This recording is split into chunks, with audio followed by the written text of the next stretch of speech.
not a pleasant scoreline, perhaps not to be expected with the youth of your squad against a good Danish side.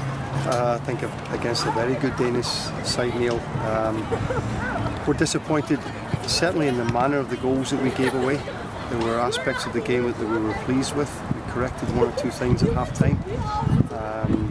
You can't give players at this level of football as much time as we gave them in the first half, and that was clearly evident. It was boys against men at some times during the first half for sure. But yeah, an incredibly valuable learning experience for everyone. And we have to, I want to watch the DVD and see the game before I go into a lot of detail. But yeah, absolutely disappointed with the scoreline. But pleased we created a few chances here and there.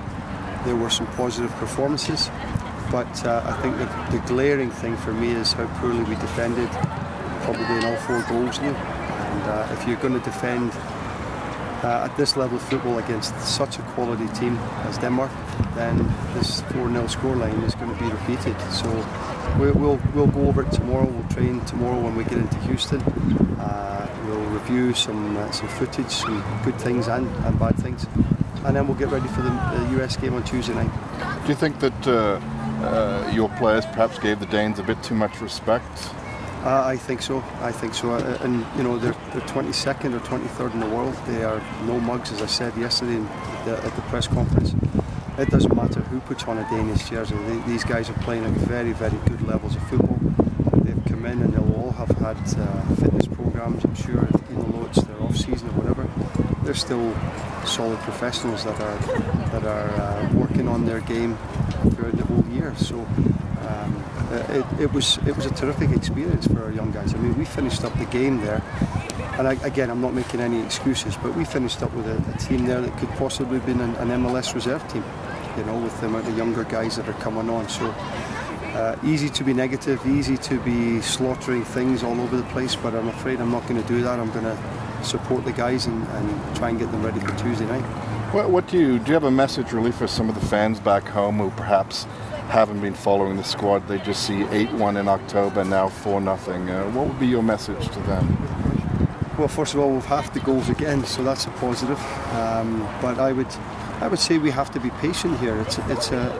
We have no divine right to think that we are number 1 in the world. For some reason in Canada, we seem to think that we are at that level. We're not. Let's call the spade the spade. We are not at that level. There is so much work needing to be done, and here today was probably the first step towards that work being done in many, many ways. So the people who are going to slaughter us on blogs and all that sort of stuff, really tune in to what's going on in world football.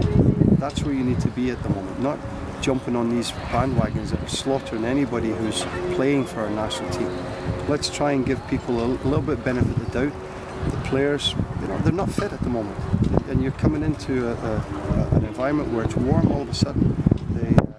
They're playing against a world-class opposition. Yeah, it's a younger team, but we have a younger team, and their youth and upbringing is far superior to anything that we can offer in Canada. So let's put things in perspective. That's what my message would be. Let's give whoever it is that's going to be the national team coach, give them the opportunity to rebuild something, and then when it's been rebuilt and we've brought in a mixture of our senior guys and our top quality guys from Europe in amongst these young guys, then we can start to be critical. But to just say, oh, Canada gets hammered 4-0, that's an easy one. Let's start to think and be a wee bit more productive about how we go about it. And I'm not fluffing over things. There's nobody any more disappointed than Colin Miller. Let me tell you that it wasn't for the Family Channel what I said at half-time to our players. And you saw a bit more response from that in the second half. So we need to get that consistently and get better. I'm talking about the defensive side of it. There were aspects, of course, we get a set piece, we get a corner kick, and we set up a counter-attack against us. These are things that shouldn't happen at this level of football. And giving 6 players their first caps, that's an investment in the future right there, is it not? Well, I'd like to think so, Neil. I'd like to think so, and it's a combination of giving them their first caps and terrific for them, but obviously trying to manage the game on Tuesday night as well with the US who will be flying, and they'll be wanting to try and get into the squad that Jurgen Klinsmann picks for their next World Cup qualifier. Is there? Go ahead. I was just going to ask, you look at a guy like Daniil Henry, who's still at the under 20 level. looked like he might have gotten a little overexcited, a little carried away. What did you see from him today? Did you see him give up? No, absolutely not. So there's a positive right away. Yeah, he might have been playing out of position. Nana may have been playing out of position, whatever. But those guys never gave up. And there's something I thought the back four were a little bit better in the second half. Probably a lot better in the second half. We go to sleep on the fourth goal. We don't stay with the runner. Likewise in the first half. Those guys have probably learned more in this 90 minutes than they have done in their entire career playing against this level of football player. So, yeah, I just think that we've got to keep going with these guys and put them into these environments as often as we possibly can. You're a realist, Colin. Is there any concern Tuesday night? I mean, you're going up against a very motivated US team. Concern that it could get ugly?